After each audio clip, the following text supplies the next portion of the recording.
Good. Well, welcome everyone to this open group webinar, which today is being brought to us at our friends at S&A Technologies. And our speaker today, as you can see, is Suresh Done, who's founder and chief architect at S&A Technologies.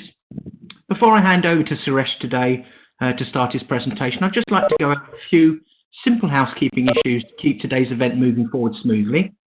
Firstly, with regards to questions, and of course, we would encourage you to submit questions today. It's a great opportunity to talk to Suresh.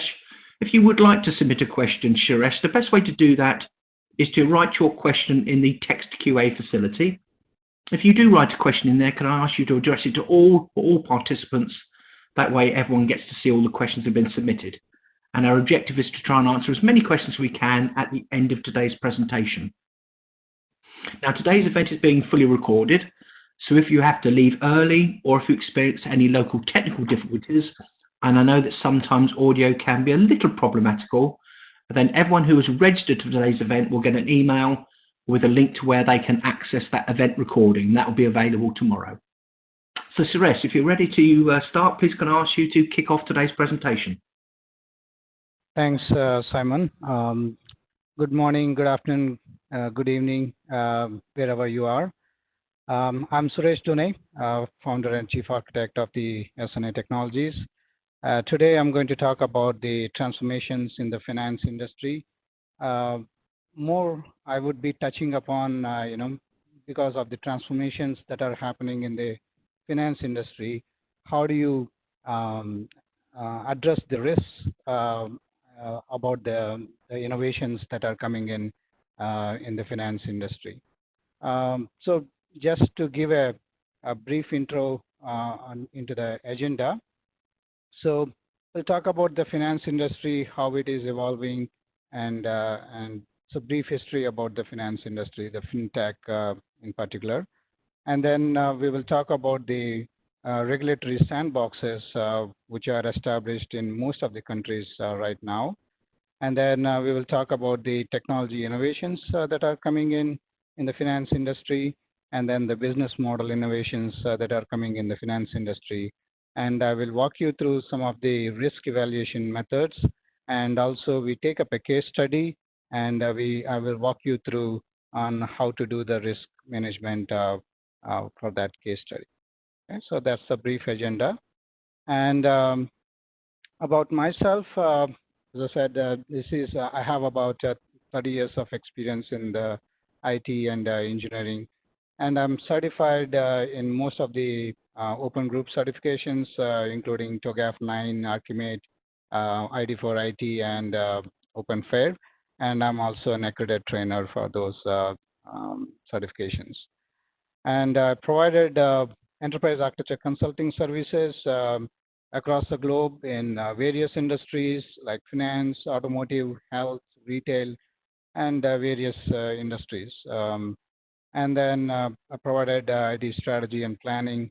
And before embarking onto this S&A Technologies, I worked as a scientist back in India.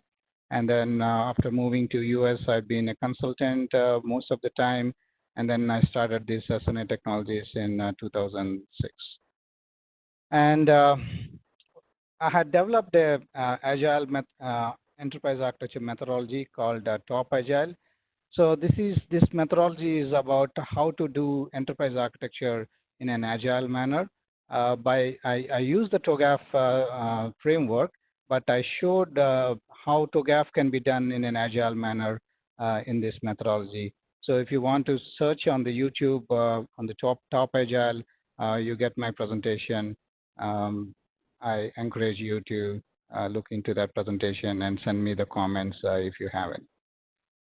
So that was back in 2012-13, and lately I had extended that methodology to end-to-end, not just the enterprise architecture. So this is the enterprise architecture piece of it, but with the DevOps coming in, and also with the IT for IT. So I kind of merged all these the frameworks, and then I came up with this end-to-end agile methodology.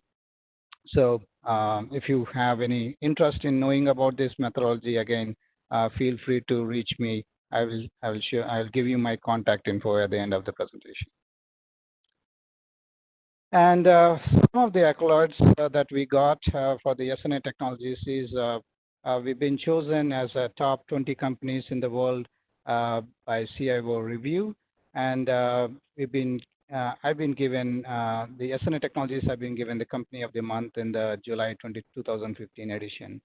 And so those are some of the accolades that we got for the SNA Technologies. All right, so let's talk about the finance industry, in particular, like the fintech, how it evolved and all. So I categorize the fintech, the finance industry into three eras. So the fintech 1.0, which is comprising of from 1866 to 1967. So where we did all those, um, uh, back in those days, how we did those accounting using abacus or, using the double entry accounting like credits and debits. So that's the back in those good olden days, right? So, and then we got the telecom network that gave the foundation for the next generation of the fintech, so which is the fintech 2.0, and this range comprises from 1967 to 2008 when that global financial crisis happened. So again, in the 60s and 70s, we got the electronic payment and the systems were developed, and then so we developed some automated clearing services, and so some clearing houses for interbank payment systems have been established, but there were some debacles in 1974. There was a debacle with the Hertz Bank, and then in 1987 we had that crash for the stock exchange, which is called the Black Monday. So with those happening, I think more regulatory um, regulations have come into place, and then the finance industry had been regulated predominantly. So again, there were some European acts which liberalized the financial organizations, and some of the activities in this finance industry has happened during that 2001 when 8 banks have been is 1 million customers online. So some things have happened, but with the internet coming in 1990s, again that gave the foundation for the next generation of the fintech, which is the fintech 3.0. So after that 2008 global financial crisis, many people lost the trust in the banking industry, right? Especially in the US and UK. So that gave the rise to be more cautious, and also some organizations have tried to do some countries have tried to do some innovations in the finance industry, and so that encouraged the fintech, which is the latest technologies with all the AI and mobile and all that. So, and regarding the fintech in the emerging markets like in Asia Pacific or Africa, so what has happened is so we got more young digital savvy population which are equipped with all the mobile devices, so they were able to operate um, any mobile apps, and predominantly the banking apps and all that. And So we got a fast-growing middle class where everyone is trying to um, um, be more financially savvy as well. And there were some inefficient financial capital markets creating the operation opportunities for informal alternatives. And the physical banking has become a problem. So, especially in those countries, in the emerging markets, there were no physical banking infrastructure. So that gave an opportunity for them to explore the the fintechs like online banking, mobile banking, etc. And so it's an untapped market. So everyone jumped onto these new technologies, and also there were less stringent data protection laws in those countries that gave an opportunity for them to even experiment more. So regarding the Africa, so there were only 20% households who have some formal or semi-formal financial services. So either going to bank or something like that. So that gave an opportunity for them to even do more on the fintech so that more population can access the banking services. So with regards to that, so we have the mobile money, some apps have been developed, predominantly used in Kenya and Tanzania. And there was one particular service called M-Pesa launched in 2007, which gave some, which was predominantly used in Kenya and Tanzania. And regarding the Asia Pacific, so there was slower IT spending in the traditional banks, and public distrust with the state-owning banking systems also gave an opportunity for the new fintechs to come into place, especially in China with the Alibaba, the Alipay. With the launch of the Alipay, there were huge amount of traction to this online payment, and so Alipay is processing like 1 million transactions each day. So that's even bigger than any traditional bank. But Alibaba fulfilled some good government policies as well, which created some 2.8 million direct and indirect job opportunities, and also provided some 400,000 SMEs with loans ranging from $3,000 to $5,000. Okay, so that was a revolution in the China market. And with that, so the many countries realized that it is time to experiment some of the fintechs and some to bring some innovations in the financial industry. So some countries had established some regulatory sandboxes, which means that so any fintech companies or anyone can come into these sandboxes, give their ideas, what they want to do, what they want to experiment, and the government even they gave some exceptions to these regulations, or they relaxed some of the regulations so that they can experiment and come up with a new business model or a technology innovation. So that encouraged the fintech companies to do more research or to come up with more innovation in the financial industry. So with regards to that, if you look at the UK government, so the Financial Control Authority from UK, they launched a regulatory sandbox in 2016 as a part of that project Innovative. And but they put some eligibility criteria who can participate in these sandboxes, right?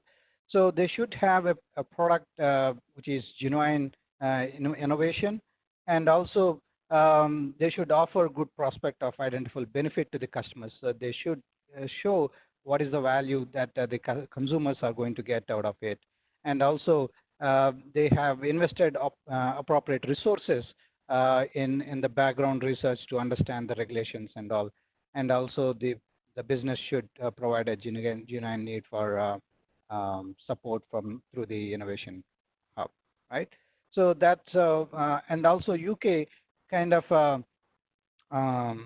supported the consumers as well. So if anything goes wrong, they gave some securities to these consumers who are participating in these sandboxes.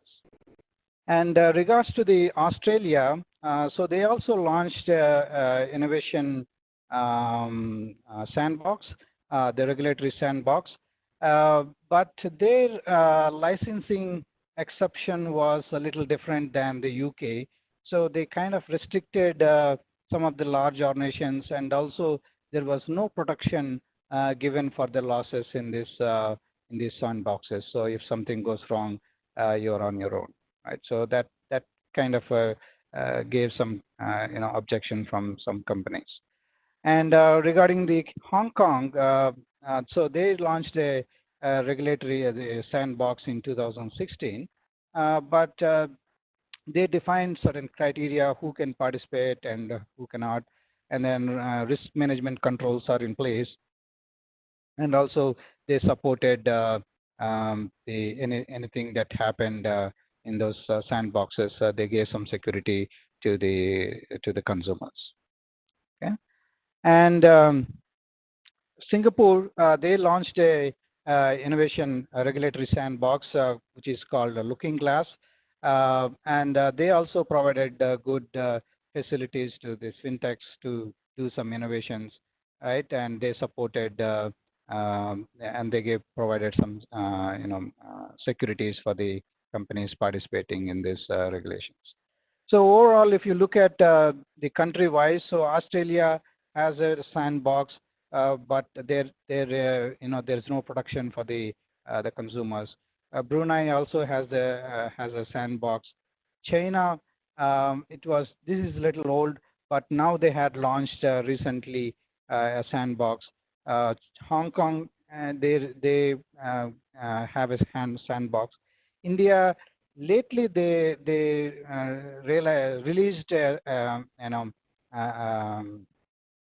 government order. RBI has issued some government order that they're going to launch a sandbox, which is going to start in April. Indonesia, yes, they have. Japan is still proposed. I think they had launched in Japan as well. And then Malaysia, there is one, and then Singapore has a sandbox. Korea also, they launched one last year. And then Taiwan, it's still proposed, and Thailand, they have an sandbox. Okay. Now, what are the implications of these sandboxes, right? So it's a little questionable because whether we have a level playing field in these sandboxes, because sometimes some of the sandboxes, larger organizations are discouraged. Only the startups or the small innovative companies have been encouraged, which kind of so the not many large organizations are happy about that. So they feel like they are not given equal opportunity in these sandboxes. And but some sandboxes like UK and Singapore, they didn't restrict anyone, like, so either the startups or the full-fledged banks also can experiment in these sandboxes. Now, what are the risks for the customers in these sandboxes? Right? So the customers of the business participating in this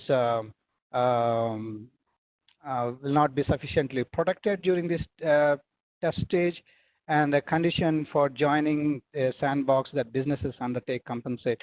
So the compensation is not, or not all the sandboxes are giving that compensation to the losses during these experiments, and regulators are also not need to satisfy those risks that have been mitigated.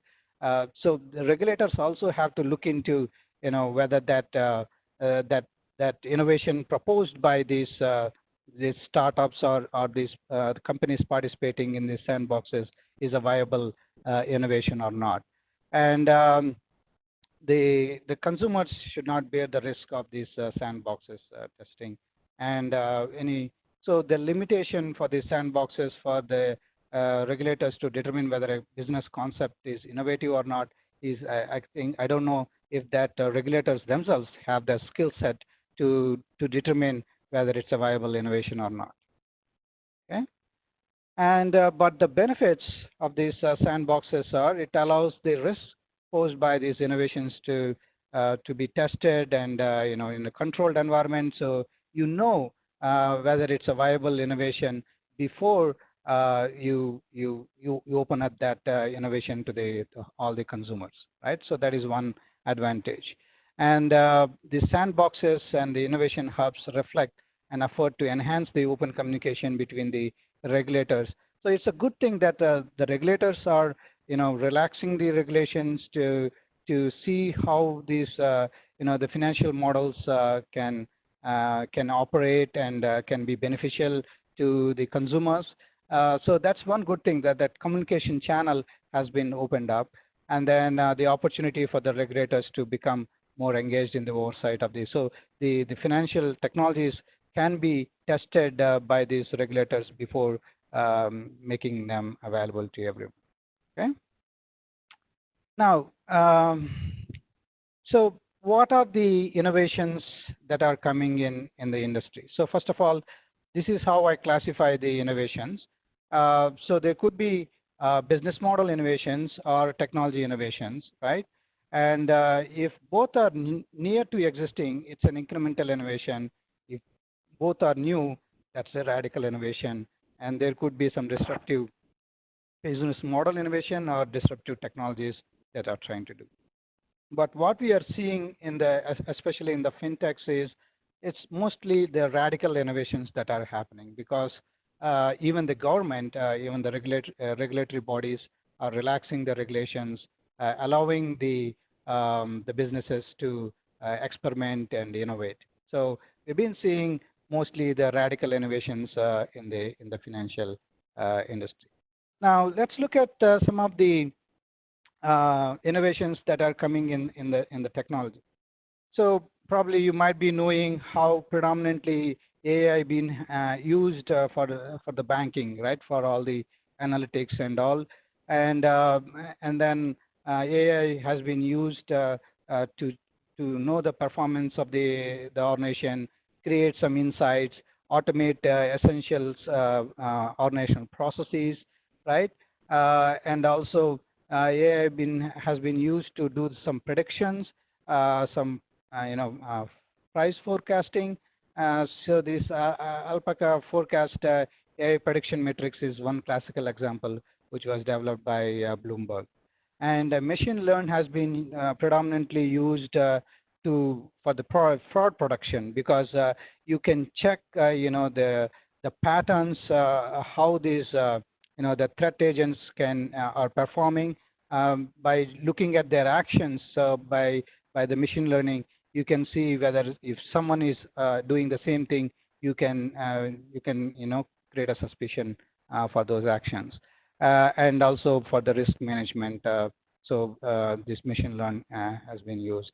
And IoT has been predominantly used nowadays in insurance companies, where they are collecting the information from all sorts of devices and all sorts of things, so to set their premiums and all that. So IoT again has been predominantly used.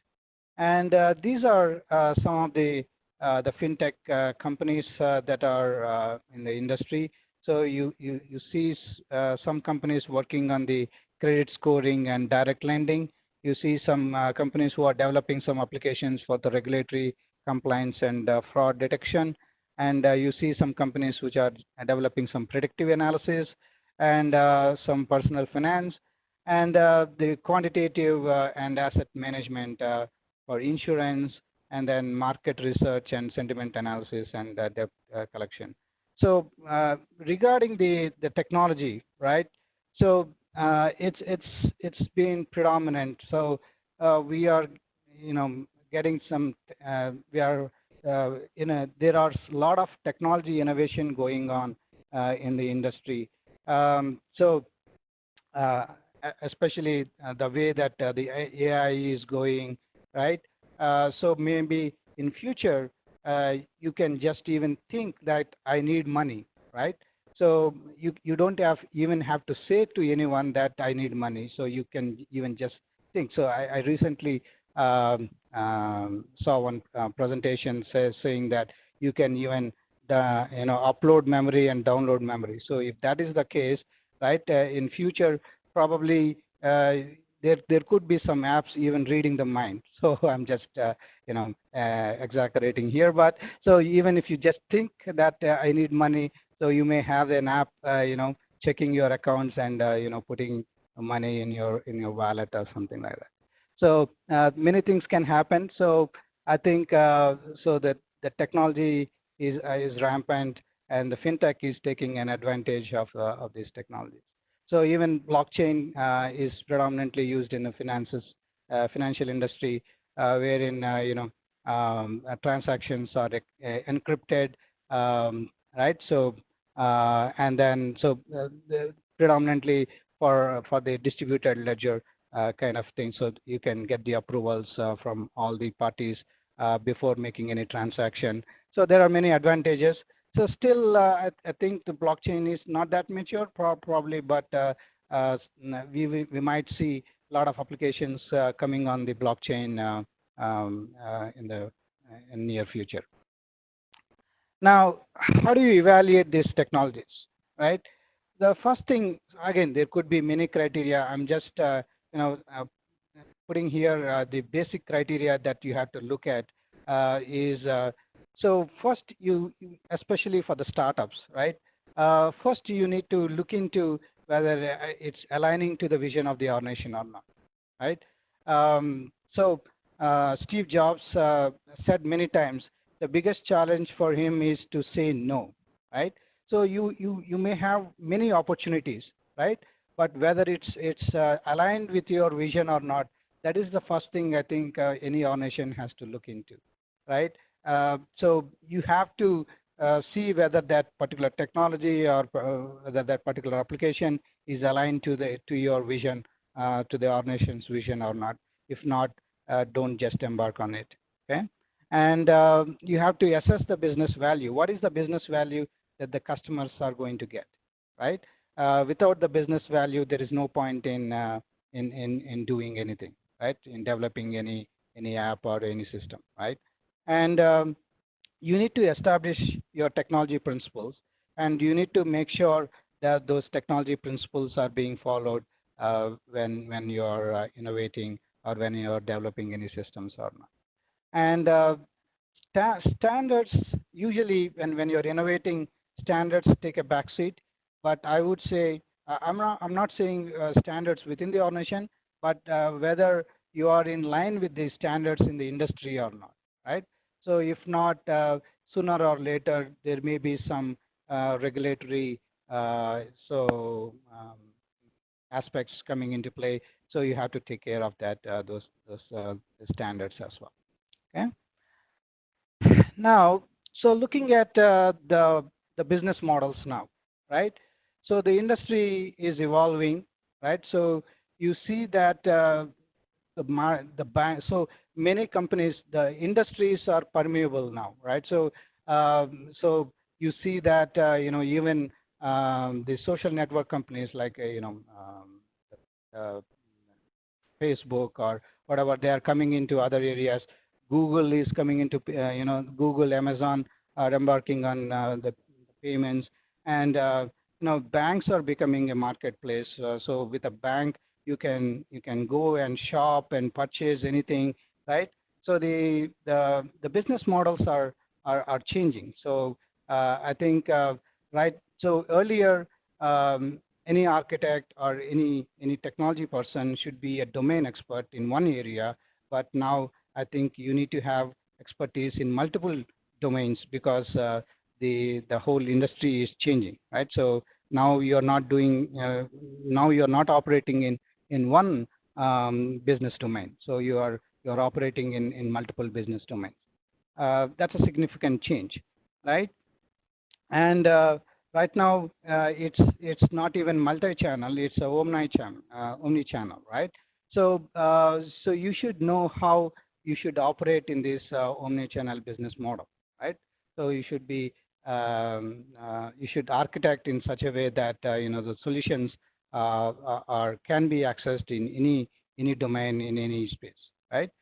And right now, exposing the APIs is kind of mandatory. There are some regulatory regulations as well. So the reason being is they want to engage the startups also to be to participate um, in this financial industry. So again, how much has to be exposed, and the APIs are becoming like a product now. So you have to think like a API as a product, and how you can make business out of your APIs. So especially for the large organizations, and for the startups or smaller organizations, how they can utilize those APIs and how they can make business out of it, right?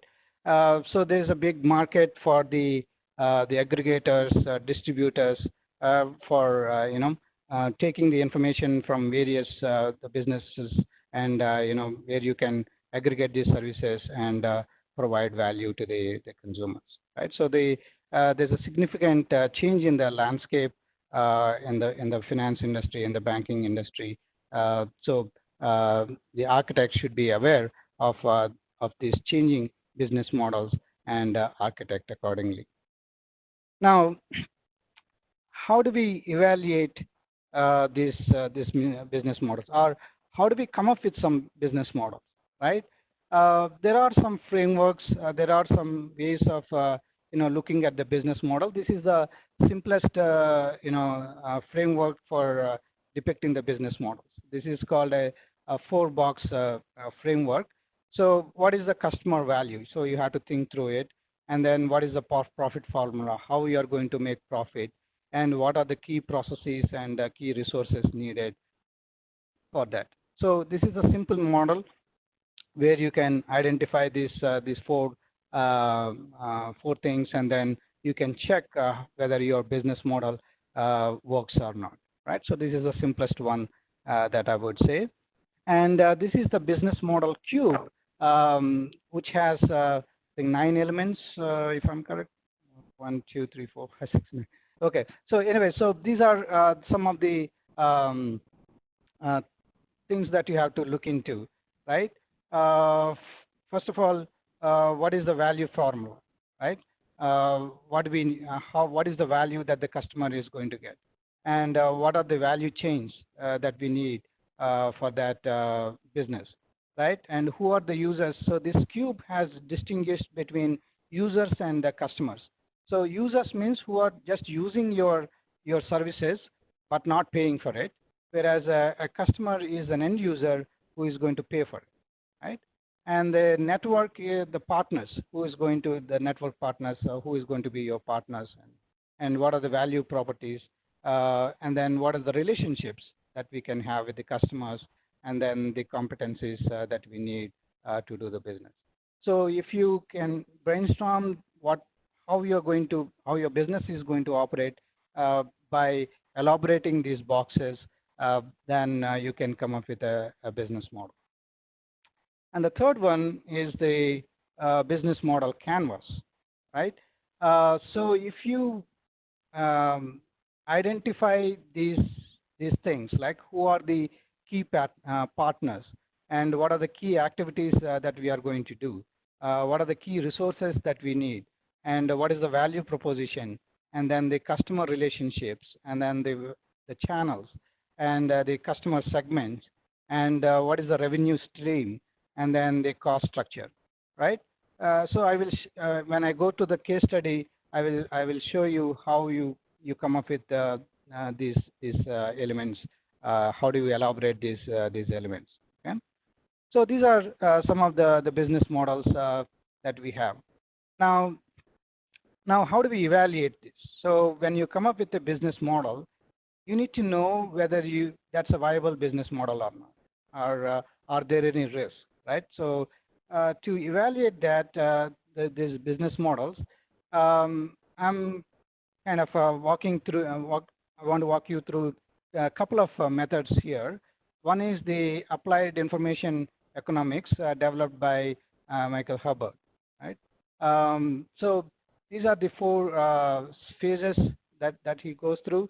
So phase 0 is about the project preparation, doing some interviews, getting familiarized with that problem that we are trying to solve, and then and then the decision modeling, right? and then whether you define the problem that you are trying to analyze, and then provide more details into it by doing some calibration. Calibration means so estimating, what are the minimum value or the maximum value, what is the range, right? Calibration is a very good technique that Howard explains on how to do it. And then the third one is the optimal measurements, so which is the value of information analysis. So by doing some the Monte Carlo simulations and using those, so you can do some sampling, right? With those there are some distribution methods like Bayesian and all that. So he uses those methods, and then we try to optimize with the Monte Carlo simulation and all. So this is one method which has this. These are the 5 phases that you can go through to do that assessment. So define the decision, and then model the current state of the uncertainty, and compute the value of the additional information, and measure where the information value is high, and optimize the decision. So this is Hubbard's applied information methodology. But I want to emphasize on this FAIR methodology, which is open groups method. So the risk is assessed based on 2 things here, the loss magnitude and the loss event frequency, right? So for the loss magnitude, we have 2 types of losses, primary losses and the secondary losses. And a secondary loss has a secondary loss event frequency and a secondary loss magnitude. And the loss event frequency has 2 things. Loss threat event frequency, meaning when the threat event can happen, what is the frequency of it, and the vulnerability, which is the probability that the threat event is more than the resistance, right? So the threat event frequency again can be categorized into 2: contact frequency, when the threat can come in contact with the asset, and then the probability of action, right? And the vulnerability is again characterized into threat capability and the resistance capability. So when the threat capability is more than the resistance, that means are more vulnerable, right? So this methodology can be used for any evaluating any business models, or for security, or any purposes, right? So this is a generic risk management methodology, right? And how we do the analysis? So it's usually done top down, right? So if you are able to figure out your loss magnitude or your loss event frequency, you don't have to go in the layers downstream, right? So it's a waste of effort going into the details again. So if you don't have the information at the top levels, so you cascade to the lower levels. So that is how we do it. And okay, so that is the methodology. Now I'll take a case study and walk you through on how to implement, how to do that risk management, right? So I'm taking a case study where there's a peer-to-peer lending, right? So this is the new lending model where individuals can directly interact with the lenders and take the loans. So they don't have to go to a traditional bank to get a loan, right? So so this is the new business model that had come in the industry. Now this is based on this works on concept of the crowdfunding, and there are 2 types of crowdfunding. Again, it's a commercial crowdfunding and a non-commercial crowdfunding. So commercial crowdfunding again can be characterized into crowd lending, crowd investing, and reward-based crowdfunding. And a non-commercial is characterized as a donation-based crowdfunding. Okay. Crowd investing. So crowd lending means you're just taking a loan and you are paying the interest rate. Crowd investing means you are investing in a startup or something, and you expect some returns from the startup when it is profitable, right? The reward-based funding, crowdfunding is there is no profit. It's not a profit-based, but some reward-based. So you are getting some benefit from that funding. And the donation-based is purely donation-based. Okay? And so if you look at the industry, so UK in UK, these are the predominant lending platforms, Zopa and Funding Circle, and it's regulated by FCA. And when you look at the USA, two lending platforms are in popular. Lending Club and Prospect are the two lending platforms. These are also governed by the SEC. And so the interest rates vary from 5.6 to 35.6. Okay? And high scrutiny on the borrowers. So these lending platforms are heavily scrutinizing. So since everything is automated now, we have systems built on AI and whatnot. So they are using more than 100 attributes to check any borrower whether is a legal, legitimate borrower or not. Okay, and then in China we have a VLab is one of the platform in Hong Kong, and there were thousands of platforms established in China, and some of them are even closing down soon. So that is the trend in the China. And in Australia there is one called Society One, and in New Zealand we have a lending platform called Harmony, and in India there are not too many, but RBI has recently given some 20 companies to do the lending, peer-to-peer lending. Okay, now taking that peer-to-peer lending, now this is how I would do my business modeling, right? Now, who are my key partners? All the crowdfunding investors or direct customers, right? Or the key part. Okay, some direct investors. Sorry, I think I kind of messed up here. So it's the direct investors, and then key activities. So you do the lending or investing or those four kinds of lending, and the key resources are the brand reputation and the systems that you need to do the evaluation and all that. And then value proposition is it's easy to lend. So you, as an individual, you can go to on any lending platform, on any website, enter your information, they evaluate, and you are being approved within no time, and you've been given the loan. And then less operational cost and more reach, and the customer relationships are you get a personal assistance. It's a personal you are more interactive in these lending platforms. And the channels are, it could be either mobile apps or web-based apps.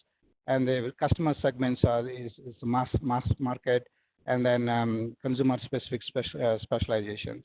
And the cost structure is so you will be spending on the claims, processing the claims, marketing, rent, and salaries, and other activities for the lenders.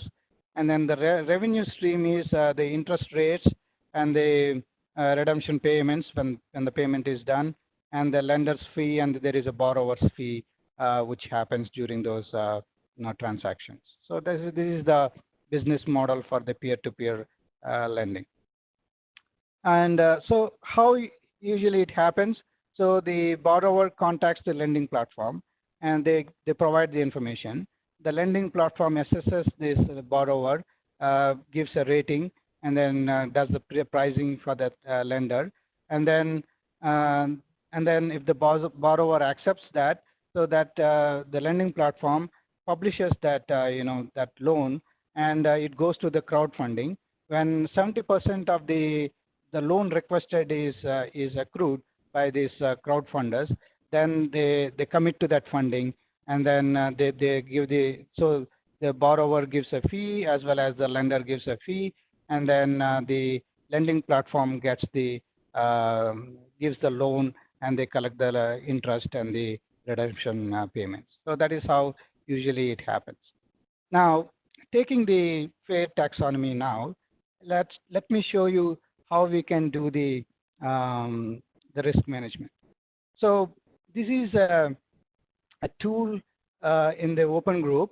So this is called Open Fair Risk Management Tool, which is a basic tool, a kind of rudimentary tool. So actually, as I said, if you know the loss, I think. So I think you will get a loss here itself. You don't have to drill down. This checkbox is not able to disable it.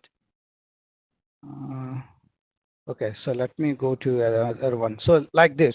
So you will see if you go to loss management. I don't think I have it. Okay. Looks like I don't have the macros here, but let me just explain from what I did here, right? So you will have a loss here itself, which is predominantly looks like this one, which is the minimum value, maximum value, and the most likely value, which is the current as well as proposed. Okay, and when you enter those values, you get the graphs like this. So for the current and the future. Now proposed. So you can even drill down from that taxonomy, as I said, for the primary loss magnitude and the secondary loss magnitude. And so you have to give the values for each one of them. So what would be the productive loss if something goes wrong? How much you are going to lose, right? The minimum value, maximum value. Again, you have to use the calibration where you have a 90% confidence in that value, right? And then what are the replacement charges? And then the response charges. Replacement means how much it is going to cost you to replace what you have lost, right? Response, how much it is going to to respond to that the loss, right? And what would be the reputation loss, competitive advantage, like if you are losing business to any competitor, judgments, legal losses, and all. So for these, again, you have the current and proposed, and you have the current and proposed for the secondary loss as well, right? So I had given some values, taking some numbers from the industry. So from this, you can see that, so you get a curve like this one, which is showing that, so 80% of the time, your loss will be less than 200,000, right? And so that means then the business can take a decision whether to go for that or do some risk mitigation for that business model. So that is how you can do the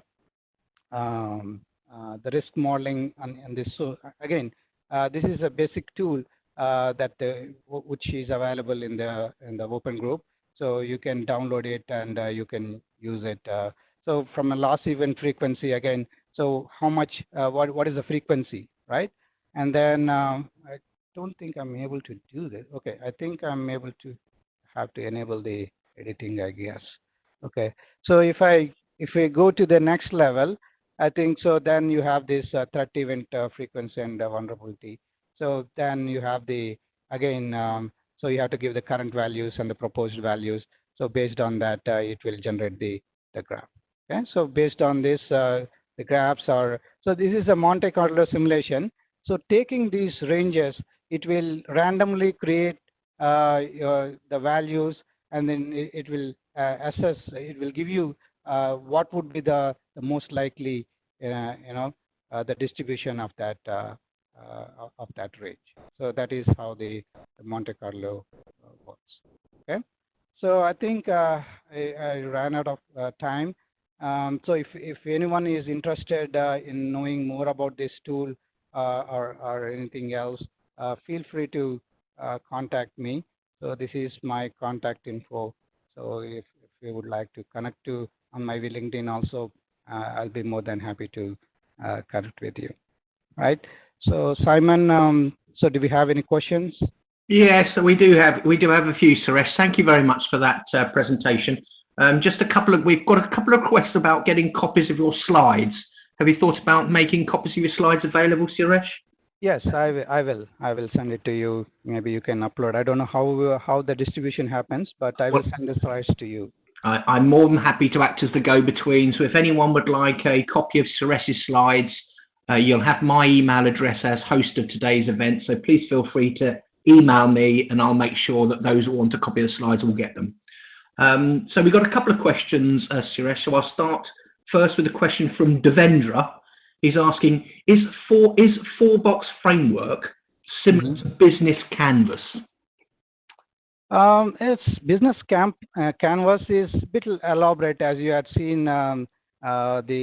The four box is just a simple one, which has less number of elements, right? Whereas Canvas is a bit more elaborate, I would say, which is taking care of many other activities. So the key processes and key resources are kind of elaborated in the Canvas, right? So that it's a bit more elaborate, I would say, the Canvas than the four-box model. Okay, thank you. Now, Deepak is asking, says, please can you ask Suresh if any risk analysis tool is available as a software instead of Excel-based on an open group fair risk model? He says, as we are evaluating various options for risk analysis tools in the market. Are there any other options there, Suresh, you know of? Well, there are commercial tools, I think. I don't know if there is any other tool within the open group. So there are a few commercial tools. Even we are developing a commercial tool, which is under development. But, I think maybe if you can contact me, I can send you the list of the tools available in the industry. Okay, thank you, Suresh. I think probably the last question actually that we've got is from Mahendra asking, is there an overall governing authority for sandboxes? As far as I'm aware of, I'm not sure if there is any one. I think each country is doing their own kind of thing.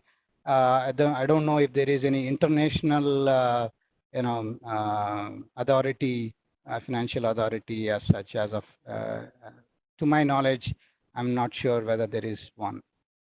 But I can look it up and I can give that information if there is one. So can I get the contact infos of these persons who are asking questions? Maybe I can get back to them whenever I get a chance. If I don't have a clear-cut answer now, is it possible, Simon?